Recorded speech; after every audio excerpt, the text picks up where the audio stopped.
Bismillah, salatu wassalamu ala rasulillah wa ala alihi wa sahbihi wa mawalah ma ba'd. Kali ini kita akan membahas tentang ilmu tafsir dan ulumul Quran. Jadi kita ketika membahas tentang Quran gitu ya, maka kita mengenal dua istilah dalam kajian Quran ini, ulumul Quran dan ilmu tafsir. Apakah keduanya sama? Sebagian orang mengatakan bahwasanya yang satu ilmu, yang satu ulum ini menunjukkan singular dan plural. Kalau ilmu tafsir berarti satu ilmu, tetapi kalau ilmu Quran berbagai ilmu. Tetapi pembedaan ini perlu dikoreksi begitu, perlu dicek validitasnya. Kenapa? Karena sesungguhnya ada juga yang menulis ulumut tafsir. Jadi perangkat tafsir itu bukan hanya satu begitu. Oke, tapi singkatnya kita lanjutkan.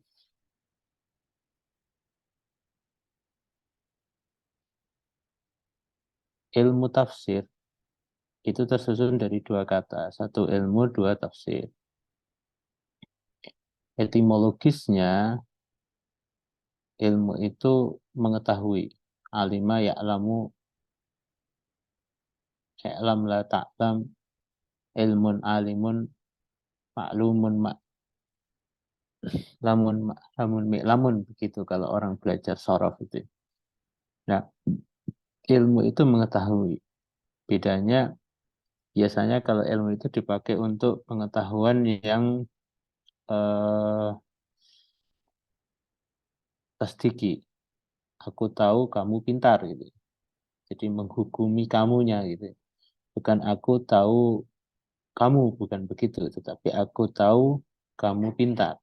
Ketika aku tahu kamu pintar itu pakainya ilmu. Tetapi aku tahu kamu itu pakainya ma'rifah atau arafah. Nah, itu salah satu perbedaan antara ilmu dan ma'rifah. Tafsir itu dari kata fasara, jelas. Kemudian menjadi fasara, menjelaskan. Jadi yang tadinya apa namanya samar menjadi jelas. Yang jelas ya tidak perlu ditafsirkan. Makanya sebagian orang eh, mengatakan bahwasanya ayat ini jelas, maka tidak perlu ditafsirkan lagi, kira-kira begitu. Nah, ilmu adalah seikat pembahasan yang disusun sistemik terhadap persoalan tertentu. Jadi ilmu disebut ilmu kalau dia tersusun dari beberapa persoalan membahas itu, beberapa pembahasan, atau dia beberapa konsep, beberapa teori, beberapa ide itu baru kemudian menjadi ilmu. Jadi bukan satu konsep, satu ide, bukan. Yang disusun secara sedemikian rupa untuk eh, untuk mengulik, membahas tentang persoalan tertentu. Intinya dia seikat pembahasan, jadi dia bukan hanya satu pembahasan. Tafsir adalah menjelaskan makna kalam Allah. Kalau nanti Anda search, Anda gali, Anda cari, Anda explore, itu nanti tafsir itu definisinya banyak, dari para ahli banyak.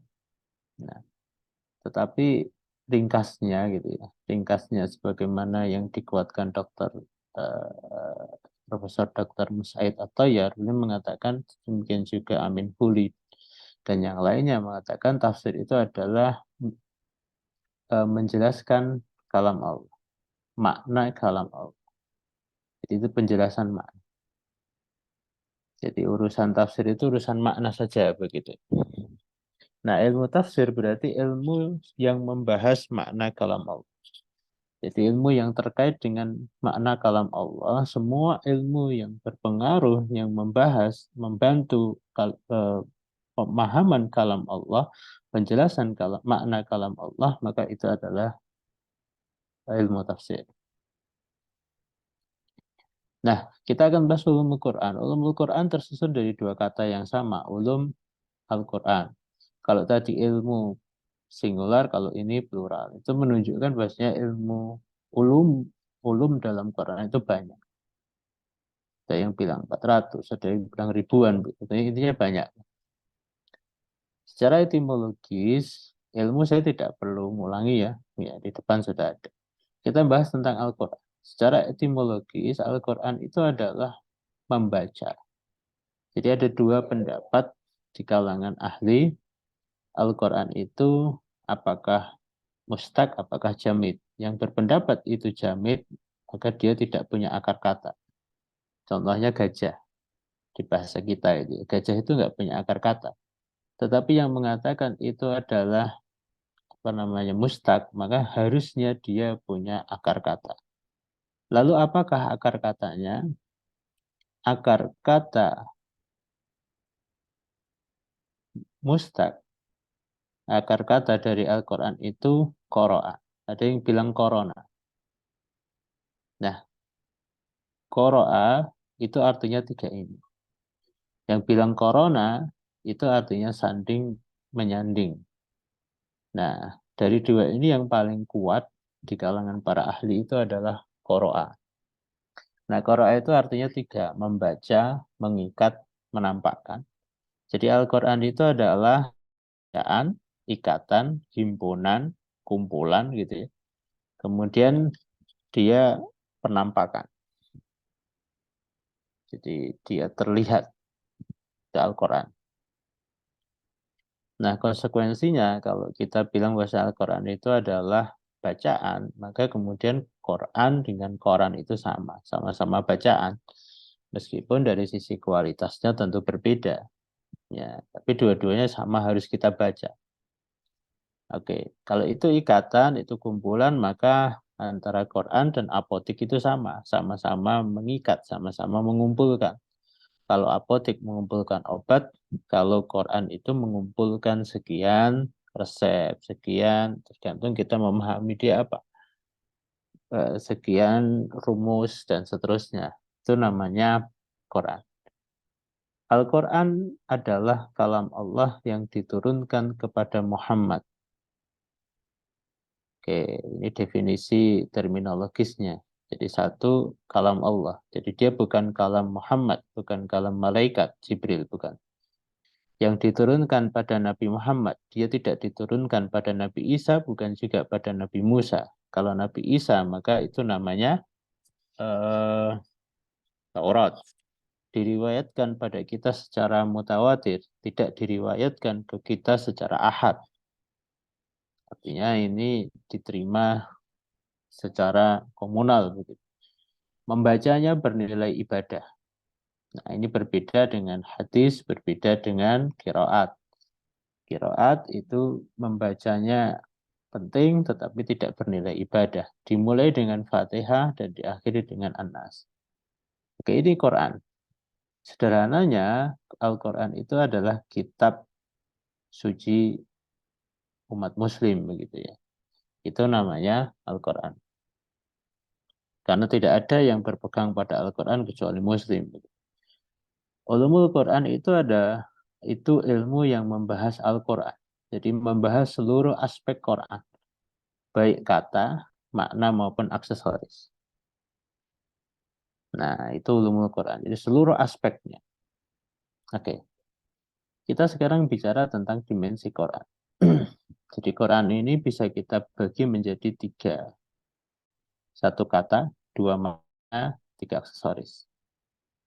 Kata Quran itu ada huruf, ada A, Ba. Huruf itu nanti dibagi jadi dua, ada yang bermakna, ada yang tidak.